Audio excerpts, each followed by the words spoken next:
Quem vai comer o filé? Quem vai ficar com os restos? O que vai sobrar no final? O Diário do Centro do Mundo foi para dentro dos mecanismos do poder.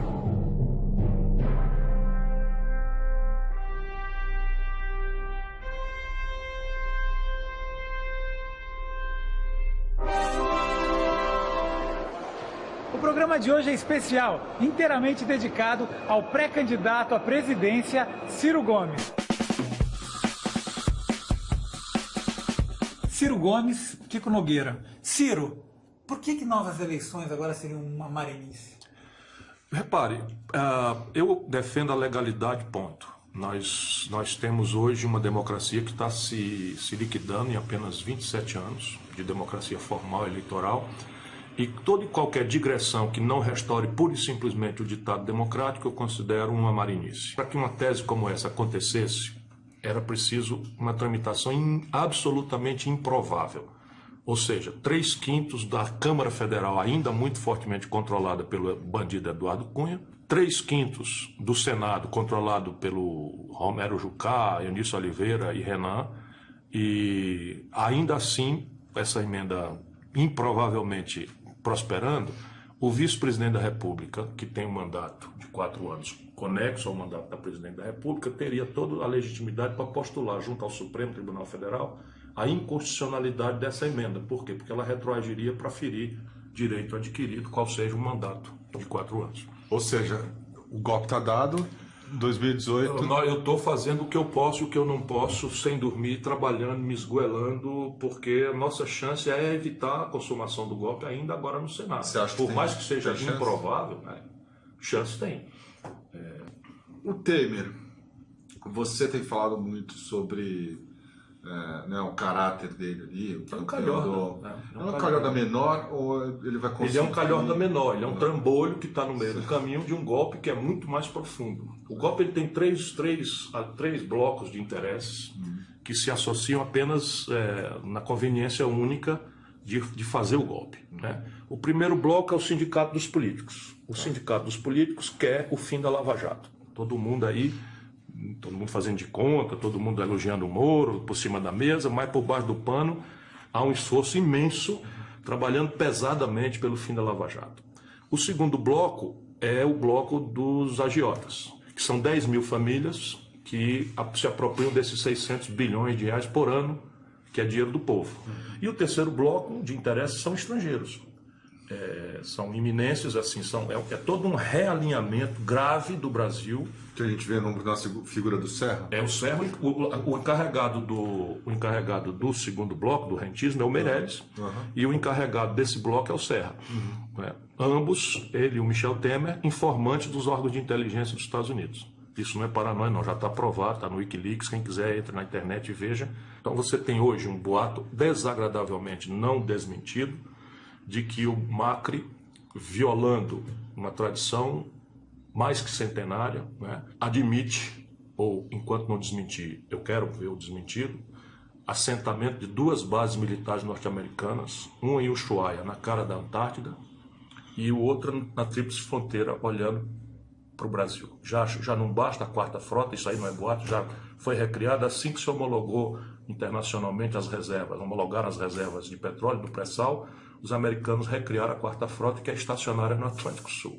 Então são coisas graves que, por exemplo, o BRICS pode abrir para o Brasil, no futuro muito próximo, poderia abrir um regime de preferências comerciais que nos daria uma escala de quase 3 bilhões de consumidores. O BRICS está prestes a fundar, já fundou, foi feito em Fortaleza, um banco que nasce com mais potência para financiar um experimentalismo institucional worldwide, o mundo inteiro, pela primeira vez desde a Segunda Guerra Mundial, quebrando o monopólio da hegemonia das instituições de Bretton Woods, Fundo Monetário Internacional, Banco Mundial, Banco Interamericano, que hoje são evidentemente controlados pela América, pelos Estados Unidos, e até eles próprios estão percebendo já 30 anos depois de desastrada, esmagadora onda neoliberal, até eles próprios estão percebendo, mas todo mundo agora não estaria mais obrigado a aceitar esse receituário, porque temos alternativas de transferência tecnológica, de financiamento, de preferências comerciais, estão destruindo tudo rapidamente. Aí o canalha do Serra fala em manipulação ideológica da política externa do Brasil, partidária, e aí agride a Venezuela. E é o papel mais cretino e imediato é derrubar o governo da Venezuela. A Venezuela dá ao Brasil, pelo menos a números do ano passado, 5 bilhões de dólares de superávit em nosso favor. Quem é que está tratando um parceiro deste nível de importância para o Brasil ideologicamente? Em nome de quem? Em nome de quê? A lei de partilha do pré-sal, ali está a indicação de onde é que o dinheiro, eu vi na conversa, nós estamos falando de $1 trilhão, né, em um certo universo de tempo, aonde está o dinheiro suficiente para você revolucionar a história da pobreza do Brasil. Nosso atraso tecnológico, eles estão aceleradamente, já votaram no Senado, estão na Câmara, já votaram nas comissões, e tudo está acontecendo, e o nosso povo aparvalhado e distraído com a novelização do escândalo. Essa coalizão PT-PMDB, da forma como que está, acostumou-se a fazer uma seleção às avessas. Quanto mais incompetente, mais picareta, mais prestígio. Então, repare bem, eles estão querendo dizer agora que vão escolher um camarada chamado Eduardo Cunha para presidente da Câmara. Esse cara deve ser, assim, entre 1000 picaretas, um picareta mor. Um picareta mor. Toda a linguagem dele, eu conheço esse cara. Desde o governo Collor, ele operava no escândalo do PC Faria na Telege. Depois estava enrolado no escândalo do fundo de pensão da SEDAI no governo Garotinho. E aí vem vindo. Depois estava enrolado no governo Lula com Furnas. E agora enrolado até o gogó em tudo enquanto. E ele é que banca os colegas. Todo mundo sabe disso. Antigamente o picareta achava a sombra, né? Procurava ali o bastidor, ia fazendo as picaretagens dele escondido. Agora não, quer ser presidente da Câmara. Você acha que é possível governar sem... O que é que você tem que fazer? Primeiro você tem que moderar a promessa.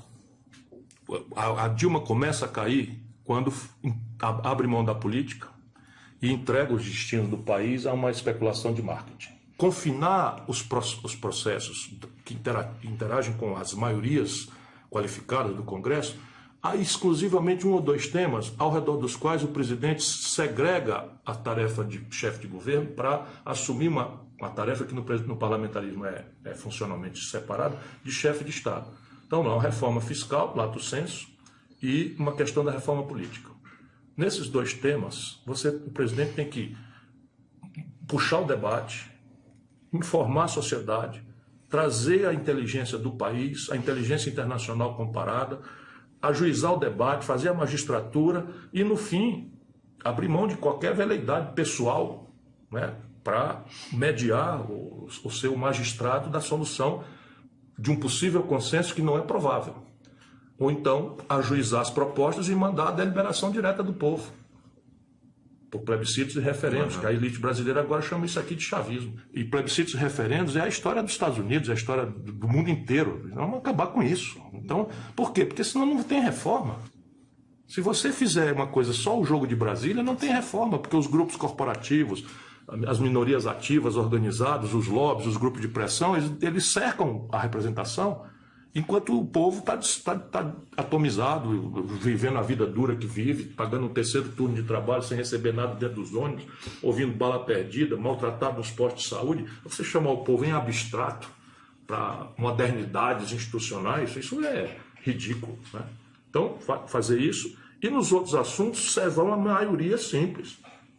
Servar quer dizer coesioná-la de fora para dentro, pela beleza do projeto, que é o que falta ao Brasil para coesionar, porque o Congresso é basicamente demagogo, no sentido científico, político do assunto. Ele não vota contra o povo. A Dilma caiu, vamos ter clareza, caiu porque o povo ficou ruim com ela. Você teria feito diferente? Você acha que é possível ser 1.500% um modelo, ao quadrado? O modelo sem esse presidencialismo de coalizão? Isso é invenção do Fernando Henrique, rapaz. Isso é papo furado. É só para ter tempo de televisão censurando a disponibilidade do tempo do adversário, que foi o Fernando Henrique que fez em 98. Foi candidato a presidente. Houve um debate no Brasil, porque eu tinha acabado de ser ministro da Fazenda, tinha ajudado a fazer o Real, rompi com o Fernando Henrique e passei a anunciar a fraude que ele estava praticando e denunciar aquilo e tal. E eu não tinha nem pretensão propriamente de ganhar a eleição, mas ia claramente tirar a máscara dele, ele sabia. Sumiu o debate. Quando o Fernando Henrique se aprestou a ganhar a eleição, ele já deu uma rasteira no Tasso Gereissati, que era o candidato, e ele percebeu que o Real teria uma força grande se desse certo e saiu bem antes. E aí ele se colocou como candidato e, dando o sinal oposto, ele já chamou o PFL para vice, na época. E eu briguei, me afastei e tal, depois, enfim, cumpri a minha obrigação, mas larguei a política e fui embora. E, em seguida, a lógica da reeleição, ele se aliou o que não presta e o que mais não presta e meio. E esse papo, então, de coalizão é para essa razão. Uma, né, é tempo de televisão, e a outra é medo de CPI. Sim. Porque ele estava se preparando para fazer a imundície das privatizações ao modo como ele fez, e aquilo fazia a reeleição, que é a emenda constitucional, onde compraram votos e ficou provado. Tem gente que foi punida. Então é a primeira vez que você tem uma mercadoria vendida, se sabe quem vendeu, se sabe quem aproveitou e nunca se apurou quem comprou. Coalizão é uma coisa do ramo. Mas se você tem projeto, repare bem, qual é o projeto que o Fernando Henrique propôs, ou que o Lula propôs, que precisava de uma maioria de 3/5? Para a gente dizer assim, não, tentou, não conseguiu, não, ele engoliu bosta aí para poder passar uma coisa importante para o país. Nada, projeto de poder, puro e simples.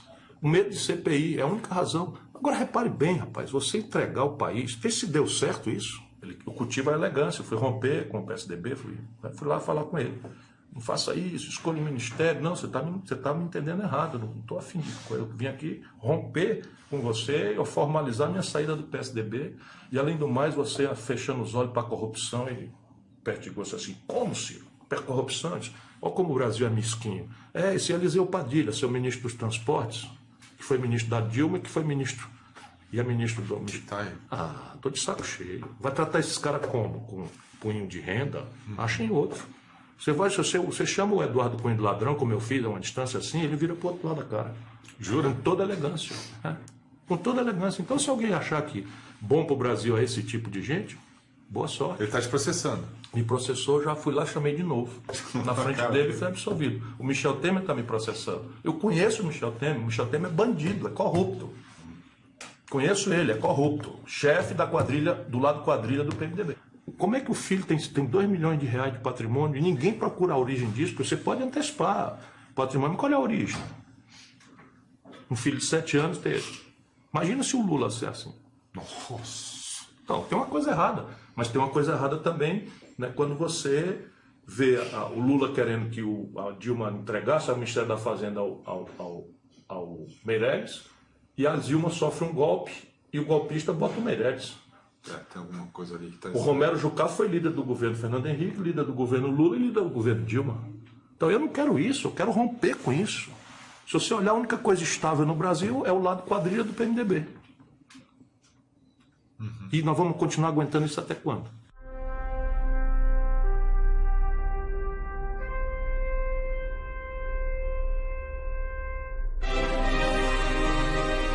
Como é que pode botar o Michel Temer, o Fona? O Fona, sabe o que é? Não. É o último lugar lá na gíria do Ceará, é o último lugar dos deputados federais de São Paulo, sem voto. Testa de ferro da bandidagem corrupta que o mundo inteiro conhece do PMDB, vice-presidente do Brasil. Foi ideia do Lula?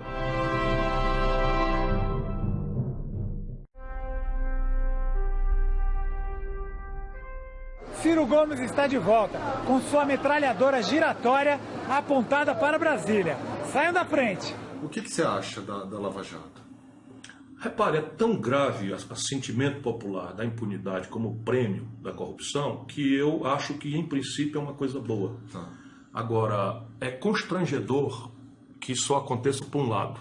É arbitrário e violento conduzir coercitivamente um cidadão que nem réu é e nunca se negou a comparecer e esclarecer as coisas como ele mandou fazer com o Lula.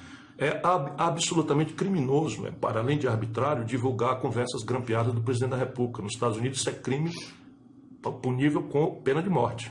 E aquilo, evidentemente, não foi um ato jurídico nem judicial, aquilo foi um ato político. Então isto me fez desmerecer a confiança, ou pelo menos a torcida que eu tenho, para que esse jovem juiz siga dentro da lei, dos autos, e não se encante com gravata borboleta para receber homenagens nos salões da grande burguesia brasileira e estrangeira. Eu sou a favor da punição, seja de quem for. Tá. E a lei ninguém deve estar acima da lei.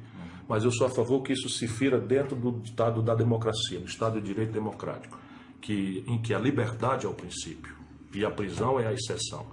E essas prisões temporárias, essa tortura para obter delações premiadas, isso é completamente fascista e injurídico. Nós estamos à margem da lei e isso é uma circunstância de golpe. Quando o golpe acontece, você sai à margem da lei tudo. Sabe, ministro do Supremo fazendo discurso. Gilmar? Fazendo discurso político, dando liminar, proibindo o presidente da República de exercitar a sua função constitucional de livre nomeação de ministro, ainda que eu já disse aqui que aquilo foi uma tragédia. Esse ato é flagrantemente nulo. Porque nem que agora de desvio de função, que papo é esse? O cara nem réu é. Lula não é réu. Então, assim, eu sou outrora professor de Direito Constitucional. Isso tudo é muito ruim para o país. Né? Mas você acha que não vai dar em nada, Lava Jato? A ideia de pegar o Lula, por exemplo, eu acho improvável. Não vai prender? Você acha que não vai prender? Acho que não. Por quê? Porque não tem culpa. Culpa mas do sentido ele estrito. não pode criar... Não, criar um sempre fato. pode. Mas foi o que eu disse lá para Dilma. Olha, essa história de sair daqui, ir lá em São Bernardo, se solidarizar com o Lula e nomear por coisa, isso é um disparate. Mas e a solidariedade? A solidariedade é o seguinte: eu quero me voluntariar para formar um grupo com juristas nos assessorando, que se a gente entender que o Lula pode ser vítima de uma prisão arbitrária, a gente vai lá e sequestra ele e entrega ele numa embaixada. Isto eu topo fazer. Agora, a presidência da República não pode. Não pode, sabe, pode fazer o que fez. Você fala com muito carinho do Cunha. O Cunha vai ser preso? Vai e não demora. E por que não prende? Pergunta para eles. Porque também é muito delicado você prender o chefe do outro poder. É tudo à margem. Como é que pode um cara desse chegar à presidência da Câmara? O presidente do Senado já afastou-se uma vez por escândalo. Aí os senadores elegem o mesmo cara. Por quê? Porque ele tem um cara na Transpetro que rouba 1 bilhão e ele pega uma parte disso e entrega para os colegas. Então é uma cleptocracia o que está dominando o Brasil. Né? Eu estou criando uma categoria da frouxidão moral como diferença do corrupto, né? Para poder botar o Lula. Né? Então o Lula não é corrupto, na minha opinião, mas padece da frouxidão moral. Que é aceitar a corrupção ou é isso, é não roubar, também? mas deixar roubar. Eu conheço o Brasil, conheço a nossa história intimamente, em certas dinâmicas. Eu talvez tenha um ponto de vista muito raro hoje em dia no Brasil. Conheço essa gente toda, né? ou em oposição, ou em associação, nos embates da vida. E o país como o Brasil, se o presidente é corrupto, o sintoma não é um triplex cafona numa praia cafona da linda Guarujá, sabe? Porque o Fernando Henrique, por exemplo, entregou a informação privilegiada da virada do câmbio em 99 e o país perdeu 16 bilhões de dólares com B de bola numa noite. A banca privada inteira acertou, menos o Marco Fonte Sindan, porque o Chico Lopes, enganado pelo Fernando Henrique, vendeu para o Marco Fonte Sindan por dinheiro a informação errada, porque tinha confiado no Fernando Henrique. E o Fernando Henrique operou um banco central privado em casa com Armínio Fraga e fez a desvalorização cambial. Então, lá atrás, 16 bilhões de dólares, agora 65 bilhões da Oi. O país é sangrado. O país é sangrado. Quem apropriou isso foram as 10 mil famílias abastadas do Brasil, por intermediação dos bancos. E o Fernando Henrique deu um mimo para o filho dele, um apartamento em Barcelona. Tem um apartamento em Paris. Na Avenida Foch. Na Avenida Foch. Esse aí é um sintoma de bom gosto. Com o pobre do miserável do Lula. Esse ninguém enche o saco, né? Se não pretendo ser e não sou candidato a rigorosamente nada, vou cumprir a missão que o PDT me der com entusiasmo juvenil. Eu vi uma entrevista sua, Ciro, se você se define como o candidato da crise. Não, eu sou o homem das crises. Eu admito ser, o meu partido me pede que eu assuma a ideia e eu estou cumprindo as tarefas de uma pré-candidatura. Mas o que espera um candidato que pensa o que eu penso, que fala o que eu falo, que se expõe como eu estou me expondo na defesa da democracia, dando canelada para todo lado, né? É inumano. Né? E evidentemente que eu estou capaz de enfrentar e pelo Brasil vale a pena qualquer coisa. Mas daqui até lá ser candidato, eu vou pensar 100 vezes. Uma chapa Lula e Ciro é impossível? Eu acho. Você não Possível, toparia? inconveniente, não. Não creio. Repare bem, o Lula candidato eu vice em nenhuma hipótese. Tá. Ele vice, ele é muito maior do que eu. Se o Lula for candidato, não sei o que e tal, eu não vou. Você tá fora? Eu não vou fazer, sabe, virar o palmatória do mundo, não. E aí pro povo escolha entre eles lá. Quer dizer, você toparia se ele abrisse mão... Não, rapaz, eu acho o seguinte, é que não cabe no campo progressista 2 candidaturas assim. nem duas de forma nenhuma. Nós já vamos... Sabe quantos deputados nós temos hoje na Câmara? Nosso lado? 100. Tem 413 contra nós e nós temos 100. Vamos brincar de quê? O Eduardo Cunha roubou algo ao redor de R$500 bilhão e deve ter distribuído uns 350 por uns 150 a 200 picaretas. E isto é que é a atipia.